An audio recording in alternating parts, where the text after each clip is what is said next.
내가 그동안 내 자신의 내적지와 다른 성도 내적 사이를 해면서 깨달은 것은 마음의 상처처는 지속적으로 영원한 천국에 들어갈 때까지 마음의 상처에 대해 관심을 가지고 취해야 된다는 것입니다.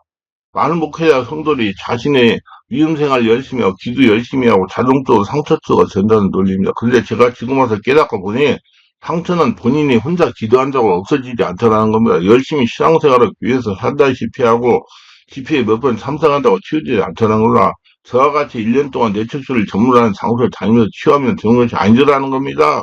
저희 뇌척수 1년 받았어요. 월화 금토 매주 빠지지 않고 단지 자신의 상처와 스트레스가 쌓였다고 인정하면서 마음을 열고 하나님께 함께하는 사람의 도움을 받으면서 깊은 치유를 날마다 받아야 없어지라는 겁니다. 지금 우리 교회 성도들 중에 영적 성이 육체에 문제가 있는 분들을 치유하면서 깨달은 겁니다. 7년 전에 몸이 뒤틀리고 우울증으로 식구들 놀라게 했던 불치의 질병과 기쁜 상처가 1년 넘도록 본인이 기도하게 하고 옆에서 안수하여 도와주니 치유되더라는 겁니다. 치유가 되었어도 지속적으로 관심을 가지고 관리를 해야 돼. 전회적인 치유로 끝내면 안 됩니다. 일리를 생각하면 쉽게 이해가 됩니다. 여호와의 천사가 또 다시 와서 여러 만들 이르되 일어나 먹어라 내가 갈 길을 다 가지 못할까 하노라 하는지라 일어나 먹고 마시고 그 음식의 힘을 의지하여 4주 40일을 가서 하나님의 산 호렙에 이르나 열왕기상 19장 7, 8절 이를 이해하시고 마음의 상태에 대하여 바르게 깨닫고 내면 세계를 바르게 깨닫고 온전히 성령으로 지배를 받으려 노력하시기 바랍니다. 말씀을 듣는 분들 말씀을 들으면서 마음의 상처 원리들을 적용하여 상처의 뿌리를 뽑아주기 바랍니다. 자신의 마음의 정비 정화는 치유는 자신을 위해서도 가족을 위해서 하나님을 위해서도 아주 중요합니다.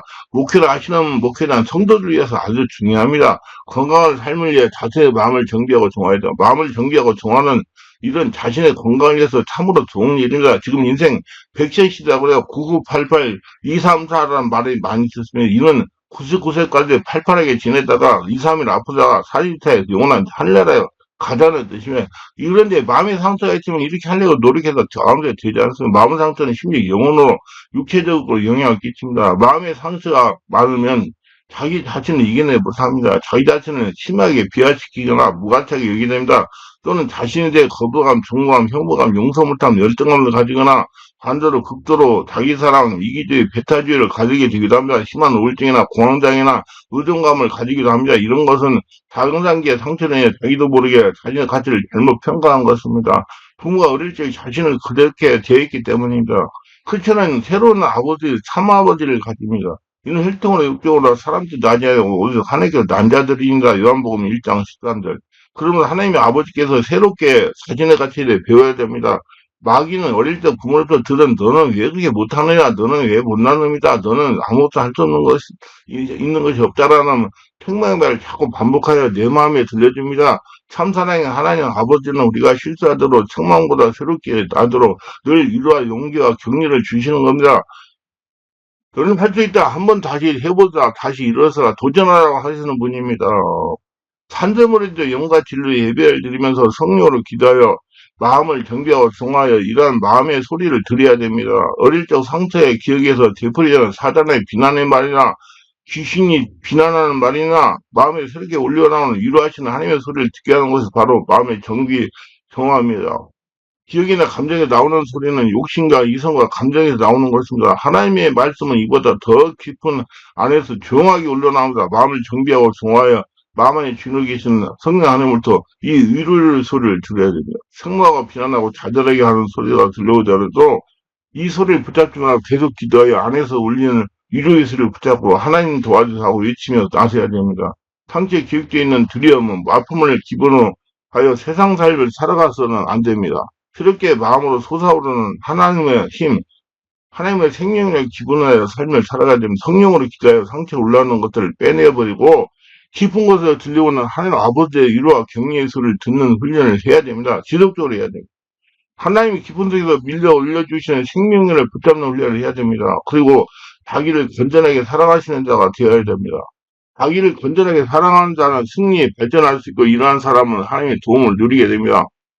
실제로 타인과 관계에 영향을 미칩니다. 상처가. 마음의 숨은 상처는 세상을 살아갈 때 비정상적인 역사에 행복하고 평안하고 성공적인 삶을 살지 못하도록 방해합니다. 자기를 무가치하게 여기는 사람은 남도 무가치하게 여깁니다. 하나님의 말씀에 통상령은 하나님을 사랑해야 자신을 진정으로 사랑할 수 있고 자신을 건전하게 사랑해야 다른 사람들 제대로 사랑할 수 있다는 겁니다. 부부관계, 사이의 모든 인간관계에서 나타나는 모든 문제들, 즉 반사회적이고 적대시험, 시기와 질투, 분쟁, 고압적인 지배와 피지배적 근성, 믿지 못한 불쾌함 같은 것을 모두 하나님과 나 그리고 이유에 대한 수직적 관계에서 파생되는 것입니다. 이것을 내리누르는 수직적 사회에서 생깁니다. 하나님 우리를 그렇게 대하지 않았고 내리누르고 억압하시는 분이 아니고 묶어놓고 뿌리내는 분이 아닙니다. 예수님은 제자들과 같이 걸어다니고 인정하시고 사랑하셨습니다. 수평적으로 대하셨어요. 모든 사람을 끌어안고 용납하셨습니다. 근데 세상은 그렇지 않고 모든 것이 수직적으로 생각하며 경쟁하며 누르고 눌립니다. 억압하고 지배하고 지배당합니다. 교회 숫자 그렇습니다. 세상에서 일어난 일들이 교회 안에서 똑같이 일어납니다. 성도들은 그렇게 하면 안 됩니다. 우리는 우리 안에 계시는 하나님과 함께 새로운 삶을 만들어야 됩니다. 수평적인 삶을 만들고 수평적인 사회, 사랑의 사회를 만들 수 있습니다. 그럴 수 있는 능력이 있습니다. 크리스찬이 되고 풍성한 삶을 누린다는 것은 이러한 관계를 새롭게 창조해 나가는 삶을 살아간다는 것입니다. 자신을 변화시키고 가정을 변화시키고 이웃을 변화시키는 겁니다. 이것이 마음을 정기 정화합니다. 사람들은 많은 칭찬을 쉽게 잃어버리는 반면에 단 한마디의 상처적인 비평은 잊지 않고 기억합니다. 자신이 행한 일보다 자기 인간성에 대한 긍정적 또는 부정적인 말을 훨씬 더 쉽게 받아들이면 인간성을 깎아내리는 말은 자존감에 대한 심각한 영향이다. 무의식의 상처가 쌓이게 됩니다. 사람들은 상처를 당할 때 자기의 감정을 억누르고 상처를 빨리 싸매버리기 때문에 아무도 눈치를 채지 못하게 합니다. 그러나 그 상태는 소극적으로 하지 않기 때문에 곪게 되고 시간이 흐르면 쌓인 것을 통해서 고름이 새어나기 시작합니다. 이것이 오래전의 상처가 현재 삶에 영향을 미치는 겁니다. 상처를 받지 않고 살 수는 없지만 치유하면서 살 수 있습니다. 상처 일단 받으면 다른 사람에게 상처를 주게 되어 있습니다. 상처는 악순환, 빈곤의 삶이 악순환이다. 상처를 받지 않을 수 없지만 상처를 치유할 수 있습니다.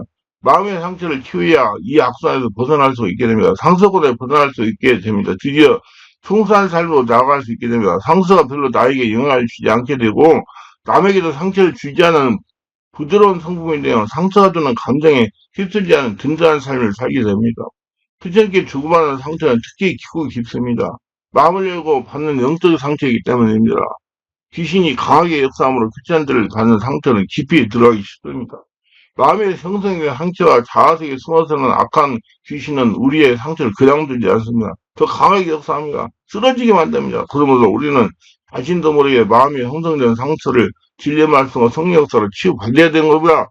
하나님의 역사하시면 세상 사람들이 찾는 것과 같은 그런 감정 치유가 아니라 깊은 마음의 치유, 온전한 치유를 받을 수가 있습니다.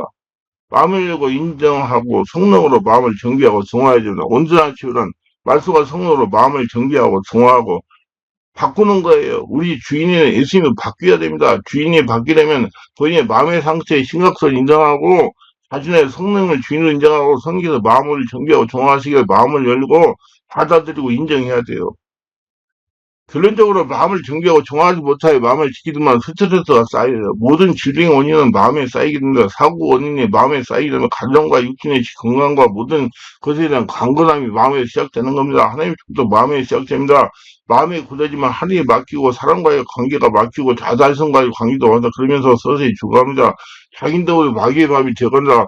우리는 마음의 물을 담고 있는 거, 상처에 나오는 쓴물을 담는 거 아니면 하나님께 부어지는 사랑과 생명을 담는 거, 마음을 부드럽게 해야 됩니다. 평안함 있게 해야 됩니다. 자유함 있게 해야 됩니다. 마음이 굳어지면 마음을 느끼지 못하므로 마음을 지키는 방법을 모르고 관심도 없게 됩니다. 우리는 영적인 존재로 마음을 느낄 수 있어요. 마음에 하나님을 담고 하나님의 평강을 담고 하나님의 사랑을 담고 생명을 담는 하나님을 느낄 수 있으나 마음은 생명의 굳은 영을 담고 있는 그릇입니다. 또 새 영을 너희 속에 두고 새 마음을 너희에게 주되 너희 육신에 굳은 마음을 제하고 부드러운 마음을 주고 있어요. 에스겔 36장 26절. 그래서 하나님은 우리에게 새 마음을 주시길 원합니다. 그래서 성령으로 예수를 죽고 예수를 태어나 성령의 집에 인도받고 하나님의 사람 바뀌는 거예요. 새 마음을 주시려고 우리 속에 우리 마음속에 임마누엘 주인 하나님을 오신 겁니다. 우리를 떠나지 않고 영원히 거하시면서 우리의 마음을 새롭게 부드럽게 변화시키고 합니다. 마음을 부드럽게 함으로 우리 속에 역사하시는 이 하나님을 느껴야 됩니다. 육신은 날로 후패해져 가지만 마음은 늘 새로워져요. 육은 내려가고 쇠하지만 마음은 늘 새로워지고 늘 위로 올라가지만 성령의 역사로 마음의 정비와 정화의 치유를 통해 새로운 삶을 살아가길 바랍니다. 기도합니다. 오늘도 저희 설교를 끝까지 시청하신 분들 축복하고, 구독, 좋아요, 알람 설정, 공유하시는 분 축복하시고, 은혜 충만 성령 충만하게 하시고, 마음의 상처가 망가지는 데 원인이라는 걸 성령으로 치유해가지고, 평안한 삶, 건강한 삶, 권능 있는 삶, 능력 있는 삶 살아가는 모두 되게 하소서. 예수님 이름으로 기도합니다. 아멘.